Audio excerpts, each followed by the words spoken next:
In this video, I'm going to be talking about how I went from making $10,000 a year to making over $100,000 a year. And the reason I'm making this video is to show that really anyone can do this. You know, I didn't do anything special. I didn't take any shortcuts or anything. I just didn't really like the path that I was going down. So I kind of hit it in reverse and went down a different path. And it's totally changed my life, and I really wanted to share my experience with you guys. And if you're someone who's not really happy with the situation that you're in right now, hopefully this video inspires you to make some change.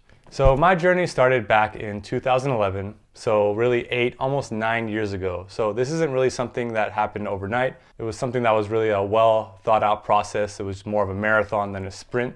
And I think that's just kind of more realistic. So if we go back to 2011, I used to work at this place called Equinox. Now, if you don't know, Equinox is a high-end gym that started out in New York, but it's in many major cities in North America. Their gym membership is around $250 a month, so it's definitely for people who have a lot of money to spend. However, the pay that the employees get is pretty abysmal. Like, I was making $8.50 an hour working there as a part-time front desk employee. That means I was in charge of checking people in, answering phone calls, saying hello and goodbye to people, and kind of just everything in between there. So if we add up $850 times 20 hours a week times 52 weeks in a year, that comes out to just under $9,000. Now, I don't know about you guys, but $9,000 isn't really enough to live off of, especially living in California. So at this point, I had already graduated from college. So I had a degree in international studies. So this wasn't some kind of part-time high school job that I had over the summer. And some people might say, Sam, why did you settle for this kind of job? Why didn't you try to go for something with a higher pay? And my answer to that is, first of all, this was 2011. We had just come out of the Great Recession.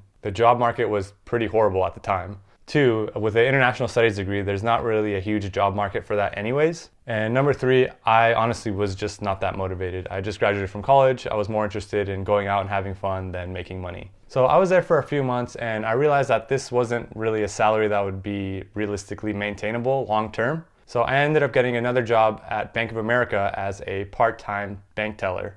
Now, I was working about 20 hours a week, but we were pretty short-handed, so a lot of times it would go up to 30 or even 40 hours. And my starting pay here was $14.22.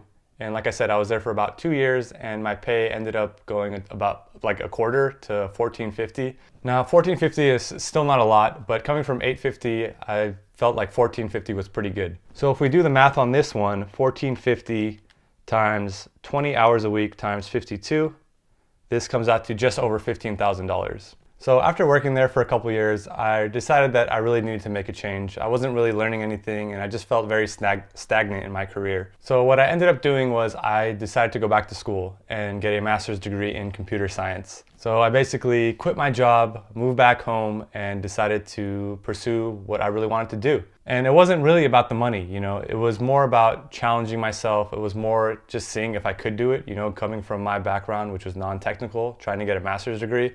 Was a big challenge, but I just wanted to see if I could actually do it. So it took me 2 years to get into grad school and then another 2 years to graduate. So 4 years total. And quitting my job and not making any money for 4 years, I knew was a risk, but I really felt like I needed to take a step back in order to take 2 steps forward.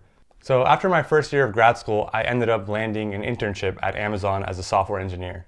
Now, regularly, Amazon was paying engineers $6,000 a month, but since I was a master's student, I got a little bit of a bump, so I ended up making $6,500 a month, which over the course of the year comes out to a $78,000 salary. So now things are starting to get interesting. We're starting to get into the higher salaries, and for me, this was like the first big step, like, okay, now like I'm on the path that I want to be on. And I was only there for 3 months, but I did save up most of my money, and I ended up using that to pay for my second year of grad school. So luckily, I was able to graduate with no loans or no debt at all. So the first full-time offer I got after finishing grad school was for a software engineering position at Western Digital. Their offer was for $80,000, which honestly was kind of a lowball offer, but I figured it was low because they left room for some negotiation.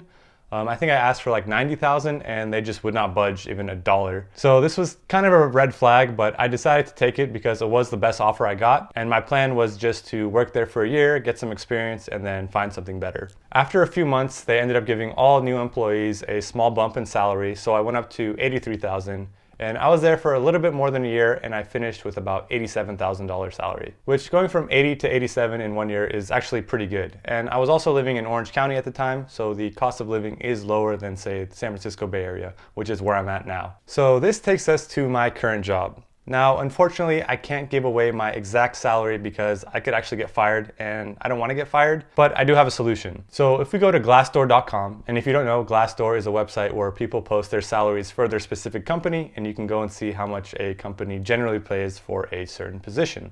So if we go over to my company's page and we go over to salaries, and we go down and we filter by software engineer, we see that for a software engineer 1, they're generally going to be making $108,000 to $117,000. And here we just have a general software engineer role, which is anywhere from $116,000 to $131,000. So I just want to reiterate that this isn't anything personal that I'm sharing. This is all public information, but you guys kind of get the idea, right? So just to reiterate, I started out, about 8 years ago making less than $10,000 a year, and to now I'm working for a company that pays engineers over $100,000. And I didn't really do anything special. I know some of you might say, yeah, but getting a master's degree in computer science, not a lot of people can do that.